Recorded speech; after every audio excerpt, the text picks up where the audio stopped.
วัสดีค่ะวันนี้ก็มีเมนูขนมหวานอร่อยมาฝากอีกแล้วเป็นเมนูที่มีชื่อว่า Creamy Strawberry Panna Cotta ค่ะมาจากโปเม่ภาค1เล่ม6นานาเยลลี่หลากสีสันแห่งเทศกาลวันเด็กมีวัตถุดิบได้แก่ฮาร์ฟครีมวิปครีมเจลาตินแผ่นและน้ำตาลทรายกลิ่นวานิลลาสีผสมอาหารน้ำส้มคั้นและสตรอเบอรี่วัตถุดิบพร้อมแล้วมาเริ่มขั้นตอนที่1กันเถอะเริ่มจากต้มฮาร์ฟครีมใส่เจลาตินแล้วก็วิปครีมไปทำกันเลยค่ะเริ่มจากเตรียมหม้อมา1ใบแล้วก็ใส่ฮาร์ฟครีมลงไปเศษ3/4 ถ้วยตวงถ้าหาฮาร์ฟครีมไม่ได้น้องๆสามารถผสมนมและวิปครีมอย่างละครึ่งแทนฮาร์ฟครีมก็ได้ค่ะจากนั้นใส่เจลาตินลงไป2แผ่นเล็กแช่เจลาตินเอาไว้3นาทีค่อยยกขึ้นไปตั้งไฟอ่อนๆเมื่อเจลาตินละลายหมดแล้วก็ให้ใส่น้ำตาลลงไป2ช้อนโต๊ะและเติมความหอมด้วยกลิ่นวานิลลาครึ่งช้อนชาแล้วต้มต่อไปโดยใช้ไฟอ่อนๆค่อยๆคนไปเรื่อยๆจนกระทั่งน้ำตาลละลายปิดไฟแล้วก็ยกลงจากเตาได้เลยพักเอาไว้ให้เย็นสักแป๊บนึงก็เอามาเทผสมกันกับวิปครีมปริมาณเศษ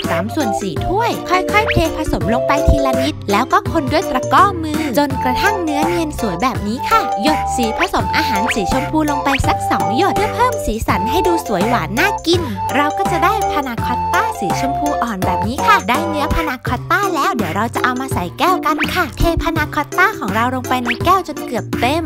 แล้วก็เอาไปแช่ไว้ในตู้เย็นสักพักหนึ่งค่ะโดยที่เราจะแช่ไว้ในตู้เย็นช่องธรรมดาประมาณ2ชั่วโมงขึ้นไปค่ะระหว่างนั้นเราจะมาทำขั้นตอนที่2ต้มน้ำตาลกับสตรอเบอรี่ทำซอสราดพานาคอตต้าเตรียมหม้อมาตั้งบนเตาให้เรียบร้อยแล้วใส่สตรอเบอรี่ลงไป1ถ้วยเติมน้ำตาลทราย2ช้อนโต๊ะแล้วค่อยๆเคี่ยวสตรอเบอรี่ด้วยไฟอ่อนๆไปเรื่อยๆจนกระทั่งกลายเป็นซอสเมื่อสตรอเบอรี่กลายเป็นซอสเรียบร้อยแล้วก็เติมน้ำส้มคั้นลงไป1ช้อนโต๊ะเท่านี้เราก็จะได้ซอสสตรอเบอรี่รสชาติเปรี้ยวอมหวานแล้วก็เข้าสู่ขั้นตอนที่3ราดซอสสตรอเบอรี่ลงบนหน้าพานาคอตต้าค่ะเอาพานาคอตต้าที่เซ็ตตัวเรียบร้อยแล้วออกมาจากตู้เย็นราดหน้าพานาคอตต้าด้วยซอสสตรอเบอรี่เข้มข้นที่เราทำเอาไว้และเพื่อความอร่อยยิ่งขึ้นก็ควรแช่ซอสสตรอเบอรี่ไว้ในตู้เย็นจนกระทั่งหายร้อนก่อนนะคะ